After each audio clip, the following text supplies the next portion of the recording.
नमस्कार, जय श्री कृष्णा दोस्तों। किशोरी क्रिएशन से मैं सपना शर्मा आप सभी का हार्दिक स्वागत करती हूँ आपके अपने चैनल पर। दोस्तों, आज मैं आपके लिए माँ कालरात्रि की कथा लेकर के आई हूँ। नवरात्रि के 7वें दिन जो है कालरात्रि की पूजा आराधना की जाती है, उनकी कथा सुनी जाती है। शुरू करते हैं माता कालरात्रि की कथा। नवरात्रि के 7वें दिन भय से मुक्ति प्रदान करने वाली देवी कालरात्रि की पूजा करते हैं। इनकी पूजा से प्रतिकूल ग्रह द्वारा उत्पन्न दुष्प्रभाव और बाधाएं भी नष्ट हो जाती हैं। माता का यह रूप उग्र एवं भयावह है, लेकिन अपने भयावह रूप के बाद भी भक्तों को शुभ फल प्रदान करती हैं, इसलिए यह शुभंकरी भी कहलाती हैं। इनके भक्तों को किसी भी प्रकार से भयभीत या आतंकित होने की कतई आवश्यकता नहीं है। इनके साक्षात्कार से भक्त पुण्य का भागी बनता है। अंधकार में स्थितियों का विनाश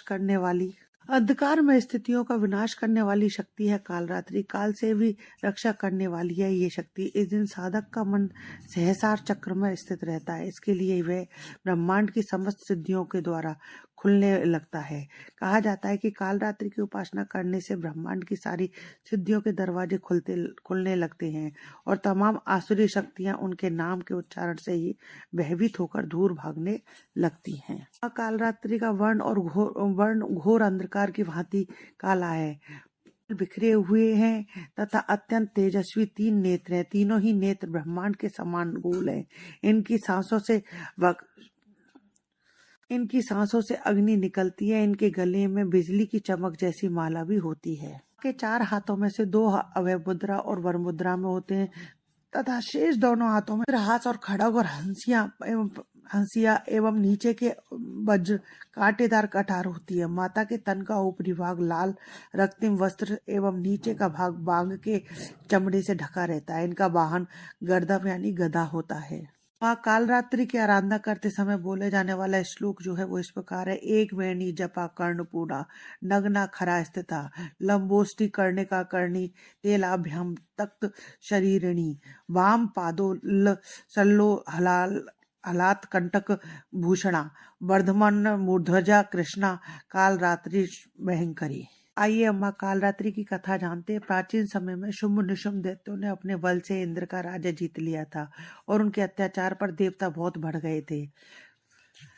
तब देवता मदद मांगने हिमालय पर्वत पर जाकर माँ भगवती की स्तुति करते हैं। माँ पार्वती को जब इनके बारे में पता चलता है तब उनके शरीर से अंबिका निकली, तो पार्वती ने अंबिका को दैत्यों के संहार के लिए भेजा।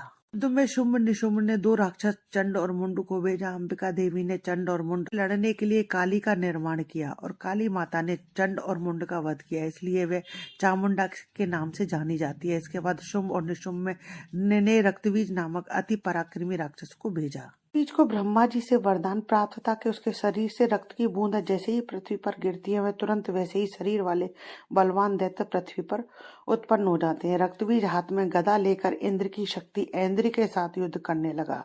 जब इंद्र के शक्ति ने वज्र से रक्तबीज को मारा तो उसका बहुत सा रक्त निकलकर पृथ्वी पर गिरने लगा, जिससे उसी के समान रूप वाले बलशाली और पराक्रम वाले योद्धा उत्पन्न हो गए और इस प्रकार कई सारे रक्तबीज वहां रणभूमि में आ गए। तब सभी देवता उनको देखकर भयभीत हो गए। देवताओं को डरा हुआ व उदास देखकर चंडिका ने काली देवी से कहा, हे चामुंडे, तुम अपना मुख विस्तार से फैला दो, मेरे शस्त्र प्रहार से गिरते हुए रक्त को अपने मुख से पीती जाओ। इस प्रकार रक्त से उत्पन्न असुरों का भक्षण करती हुई भ्रमण करोगी तो रक्तबीज का संपूर्ण रक्त समाप्त हो जाएगा और रक्त के पृथ्वी पर न गिरने से नए राक्षस पैदा नहीं हो सकेंगे। इस तरह काली देवी को समझाकर देवी दुर्गा ने रक्तबीज पर त्रिशूल से प्रहार किया। तत्काली देवी काली ने रक्तबीज के रक्त को अपने मुख से पी लिया। उसी समय रक्तबीज ने देवी चंडिका पर गदा से प्रहार किया, परंतु उसके प्रहार का देवी पर कुछ असर नहीं हुआ। रक्तबीज के क्षत विक्षत शरीर से बहुत सारा रक्त बहने लगा, परंतु उसके रक्त को पृथ्वी पर गिरने से पहले ही काली माँ ने अपने मुंह में ले लिया। के पश्चात चंडिका ने रक्तबीज को वज्र, बाण, खड़ग और षष्ठी इत्यादि से मार डाला। इस प्रकार रक्तहीन होकर रक्तबीज पृथ्वी पर गिर पड़ा। रक्तबीज के पृथ्वी पर गिरते ही वह रक्तहीन हो जाने के कारण मर गया। रक्तबीज के मरते ही देवता अत्यंत प्रसन्न हुए। वे दिन देवी के इस रूप को गुड़ अर्पित करने से सभी बाधाओं से मुक्ति मिलती है। इनकी पूजा का मंत्र है ओम ऐं ह्रीं क्लीं चामुंडाय विच्चै।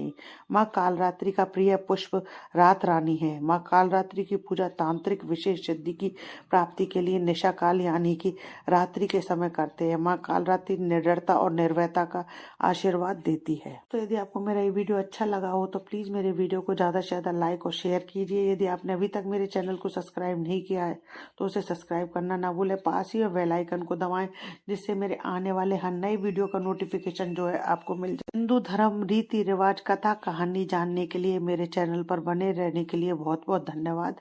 जय माता की।